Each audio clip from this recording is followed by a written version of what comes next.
কথা প্রসঙ্গে শ্রী শ্রী ঠাকুর একদিন বলছেন, আমি এক গ্লাস জল যদি চাই তবে তার মঙ্গলের জন্যই চাই, আমার নিজের জন্য আমি এক গ্লাস জলও কোনো দিন চাই না। এক গ্লাস জল তিনি চেয়েছিলেন একবার এক দাদার কাছে। দাদাটি জল নিয়ে আসলেন। শ্রী শ্রী ঠাকুর বলে দিলেন কেমনভাবে জলটা আনতে হবে, কোথা থেকে আনতে হবে, সেভাবেই তিনি আনলেন। তাও শ্রী শ্রী ঠাকুরের ঠিক মনোপ্রুত হলো না, জলটা তৃপ্তি হলো না, তাই তিনি গ্রহণ করলেন না জলটা।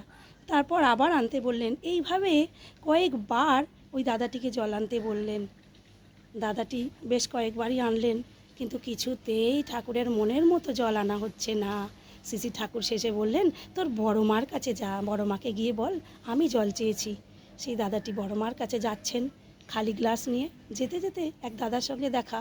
সেই দাদাটিকে সমস্ত ঘটনা তিনি বললেন, আর বললেন যে ঠাকুর বারংবার আমাকে জল আনতে বলছেন, কিন্তু আমার একটা জায়গায় যাওয়ার আছে, খুব দেরি হয়ে গেছে, আমার এক্ষুনি যেতে হবে।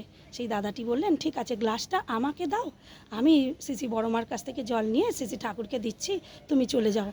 বলতে দাদাটি বললেন, খুব ভালো হলো, খুব ভালো হলো বলে সেই দাদাটি তার কাজে চলে গেলেন। আর ওই দাদাটি শ্রী শ্রী বড় মার কাছ থেকে এক গ্লাস জল নিয়ে শ্রী শ্রী ঠাকুরের কাছে নিয়ে গেলেন। ঠাকুর যখন দেখলেন যে এই দাদাটির হাতে জল, দেখে তার মুখটা না কালো হয়ে গেল, গুরু গম্ভীর হয়ে গেল। শ্রী শ্রী ঠাকুরের মুখটা থমথমে এবং চারিদিক নিস্তব্ধ।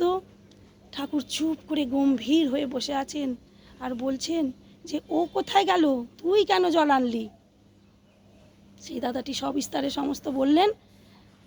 তারপর ঠাকুর বললেন শুধু একটাই কথা, যে আমি আর ওকে বাঁচাতে পারলাম না। সন্ধ্যা হয়ে গেল।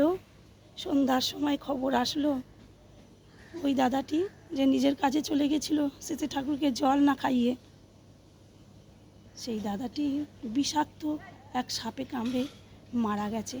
তার মৃত্যু সংবাদ আসলো সন্ধেবেলায় আশ্রমে।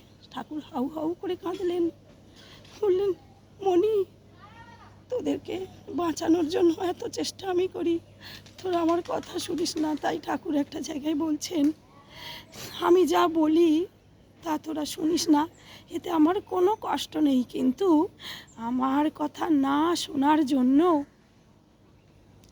যে বিপদ হয় তোদের, যে দুঃখ পাস, এতে আমি বড় ব্যথা পাই। আমার পরম দয়াল ঠাকুর, তিনি ছলে বলে কৌশলে সবসময় আমাদের মঙ্গলের জন্য বসে আছেন, তিনি আমাদের বিপদের হাত থেকে রক্ষা করার জন্য। এই পরম দয়াল শ্রী শ্রী ঠাকুর। জয়গুরু। সকলের মঙ্গল প্রার্থনা করি আমার পরম দয়ালের রাঙা তুলসী চরণ।